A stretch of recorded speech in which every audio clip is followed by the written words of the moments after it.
या तो 19 तक सरकार हार मानेगी या 20 में हम लोग इस तानाशाही हुकूमत को हरा देंगे। मेरी बात।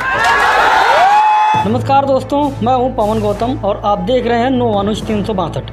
दिल्ली का जंतर मंतर, जहां आज सुबह से लोग जुट रहे थे, अलग अलग संगठनों के लोग अपनी अपनी आवाज़ लेकर पहुंच रहे थे, लेकिन जैसे जैसे खबर फैली कि चंद्रशेखर आज़ाद कार्यक्रम स्थल के करीब पहुंच चुके हैं, समर्थकों के बीच उत्साह साफ और बढ़ता दिखाई दिया।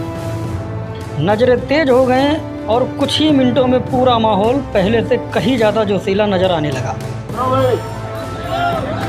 मैं कोई बात हवा में नहीं कहता। पहली बात, अगर मैं कह रहा हूँ यहाँ खड़े होकर एडवोकेट चंद्रशेखर आजाद कि यहाँ से संसद तक आदमी होगा तो आदमी होगा। मेरी बात।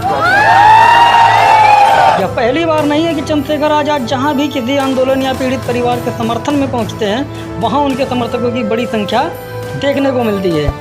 कई बार प्रशासन सुरक्षा और कानून व्यवस्था का हवाला देकर उन्हें कार्यक्रमों पर पाबंदियां भी लगाता है, वहां या उन्हें रोकने की कोशिश करता है, लेकिन उनके समर्थकों का कहना है कि वो अक्सर ऐसे हालात में भी लोगों के बीच पहुंचने का प्रयास करते हैं। आज जंतर मंतर की तस्वीरों ने भी यह दिखाया कि उनके मंच तक पहुंचने के बाद माहौल में अलग तरह की ऊर्जा दिखाई दी। लोगों ने जय भीम और जय संविधान जिंदाबाद के नारे लगाए। कई समर्थक भावुक भी दिखे, लगातार अपने नेता का अभिवादन करते रहे। लेकिन सवाल सिर्फ भीड़ का नहीं है। असली सवाल यह है कि आखिर ऐसा क्या है कि जब भी चंद्रशेखर आज़ाद किसी आंदोलन का हिस्सा बनते हैं तो राष्ट्रीय स्तर पर चर्चा शुरू हो जाती है। क्यों उनके हर कार्यक्रम पर राजनीतिक प्रतिक्रियाएं आने लगती हैं और क्यों कई बार प्रशासन और उनके समर्थकों के बीच तनाव की स्थिति भी बन जाती है। आज अपने संबोधन में चंद्रशेखर आज़ाद ने सिर्फ मौजूद लोगों को संबोधित नहीं किया, बल्कि एक बड़ा राजनीतिक संदेश भी दिया है। उन्होंने ऐलान किया है कि 20 तारीख को संसद जाएंगे और इस मुद्दे को वहां उठाएंगे। आप मानो मेरी बात को कि बहुत कुछ होगा, बस आप डटे रहो। और मैंने इनसे कहा कि 20 तारीख तक डटे रहना। मैं प्रार्थना करता हूँ महापुरुषों से, कुदरत से, प्रकृति से कि वो 20 तारीख तक इस आंदोलन को और मजबूत करे, स्वस्थ रखे, क्योंकि 21 तारीख की सुबह बहुत सुनहरी होगी भारत में। मेरी बात को आप याद रखें। घोषणा के बाद समर्थकों ने जोरदार तालियां और नारों के साथ उनका समर्थन किया। अब सबसे बड़ा सवाल यह है कि क्या जंतर मंतर से उठी आवाज़ संसद तक पहुंचेगी? क्या इस प्रदर्शन का असर देश की राजनीति पर पड़ेगा?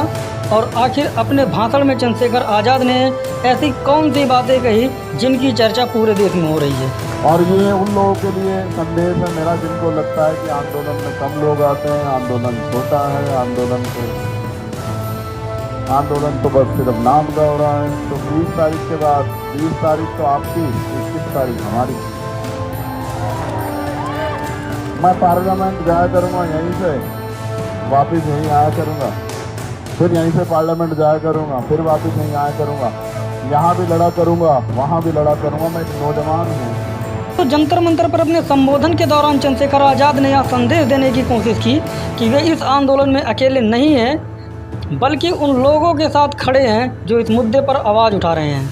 उन्होंने सार्वजनिक रूप से अभिजीत दीपके के साथ एकजुटता दिखाई और कहा कि जब भी युवाओं, छात्रों या सामाजिक न्याय के मुद्दों की बात होगी, वो पीछे नहीं हटेंगे। इसी संदर्भ में उन्होंने सोनम वांगचुक के संघर्ष का उल्लेख किया है और कहा है कि लोकतांत्रिक तरीके से चल रहे हाल के दिनों में सोनम वांगचुक भी जंतर मंतर पर आंदोलन अनशन के कारण चर्चा में रहे हैं। यही कारण है कि जब चंद्रशेखर आज़ाद मंच पर पहुंचे तो माहौल पहले की तुलना में और अधिक जोशीला दिखाई दिया। आज की तस्वीरों ने यह एक बात जरूर दिखाई कि उनके समर्थकों में उन्हें सुनने और उनके साथ खड़े रहने का उत्साह स्पष्ट किया था।